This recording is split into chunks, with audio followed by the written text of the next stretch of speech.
been a comic head since I was like They all look the same. 7 years old.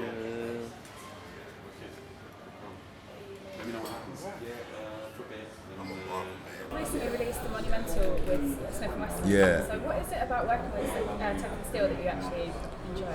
It's just my friends from a long time, and since the early 90s we met, and we just kind of hit it off, because real recognize real, and when that happens, it's just like all due respect from there. But we decided to come together years later and do what we talked about years before, which was do songs together. But back then, I think maybe I was thinking like a one or two off, or not the whole album, But I said, you know what? I'm tired of this because I know what I can do. I know who I am.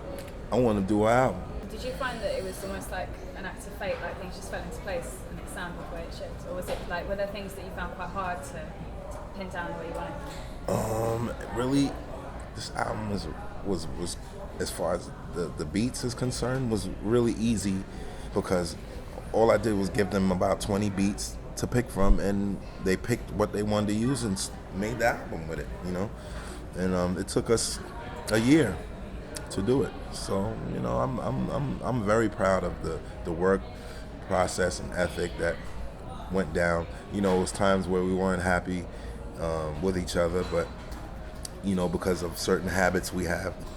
But we quickly got over that because we knew we were doing something great. So that really didn't matter after a while. So with Nas having a return, could we see you and Nas teaming up? Yeah, we're working together now. And we're doing Rock the Bells together. Me and Premier are incorporated in his show. So that is going to be exciting. I don't know what we're going to do yet, but I know it's going to be something great. Yeah. So is there a rapper that you haven't worked with that you would love to? Yeah, it's plenty of them, And I say this again, I just work with people who want to work with me. There's people that I would like to work with, and vice versa. And we'll see what the future holds. Yeah, one of the rappers that I wanted to work with is from my era, and it's Jay-Z, and I finally made it happen on Watch the Throne. So that's in the bag. We've been wanting to work with each other for a long time, so I'm just glad it finally happened.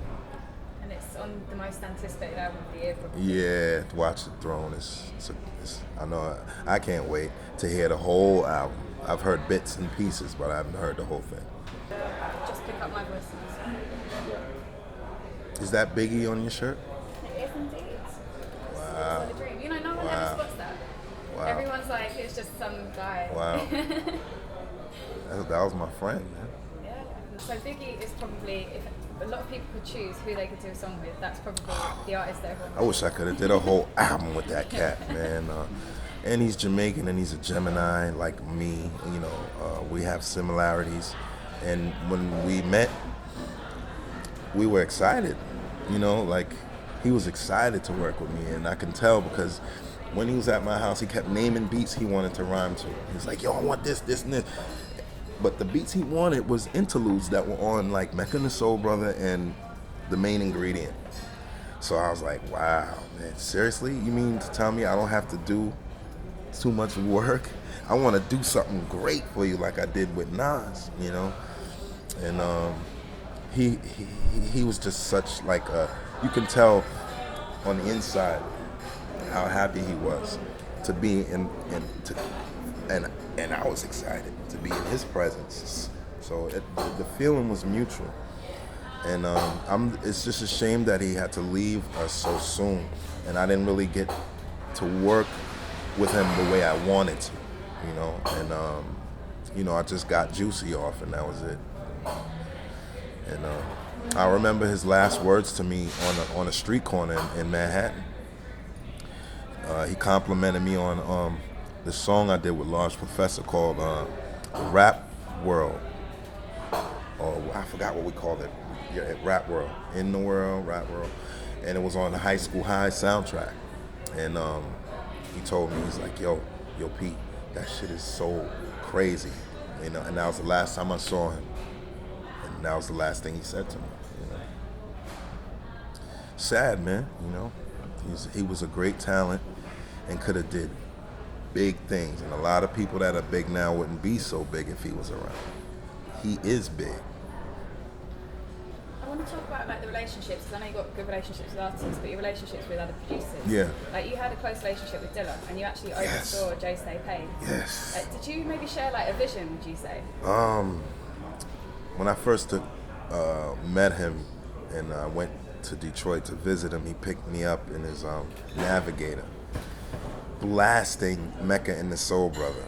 And as I'm walking out the airport, and I'm like, wow, and I'm getting my beat tapes ready, and I'm like, yo. So I get in the car, and we just start kicking it, pound each other up, hug, and I start whipping out these beat tapes and popping them in, and he's like, you know, bugging and getting inspired, and I'm getting inspired, and once we get to his house, we just start playing around with music, man. And, you know, I ended up doing a song called Once Upon a Time, which was on the first Slum Village album, but it was a different version, and then he flipped it on a remix to show off his talent in front of Pete Rock, so I was really blown away. And it was just such a great relationship, and I spoke to his mother, and she calmly whispered, J Dilla always wanted to be like you. And I was like, wow, that's amazing. I mean, I felt like he's done his homework and some.